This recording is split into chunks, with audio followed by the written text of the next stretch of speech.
Hey there, today I have this cordless rechargeable vacuum cleaner that was sent over from the brand for me to try and share with you guys. So let's go over all the features it has and we'll find out if it sucks or not. So here's everything that comes with the vacuum cleaner. It does come unassembled, but it just takes a minute or so to put together. The manual that comes with this is very complete. Everything is well labeled in regards to parts, and everything is illustrated as well as how to use it, put it together, and even maintenance for it. So once you turn the vacuum on, you will have a display showing how much power it has, as well as the 3 speeds. Each one will be a more powerful suction. When vacuuming with it, I really like how easily it swiveled around furniture and I was able to get under things without any kinds of problem. The telescopic handle makes it easy for adjusting the height when needed. It did a really good job getting dirt and fur up off the floor, especially on my laminate areas. It also did a good job getting dirt and hair off of the low pile rug that is in front of the coffee table. Here in the bedroom, I felt that it actually had less suction even when using the highest suction available. I can only guess that it's due to the higher pile of the carpeting.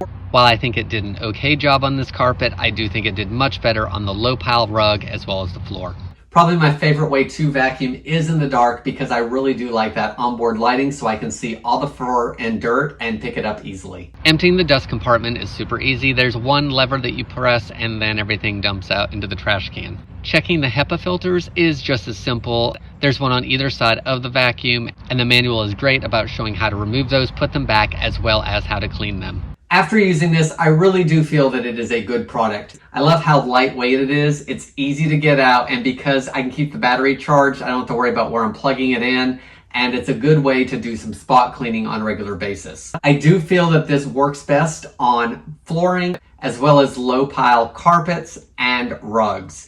I did not love using it in the bedroom with that higher pile of carpeting because I just didn't feel that it got into the fibers as well as it did on the shorter stuff.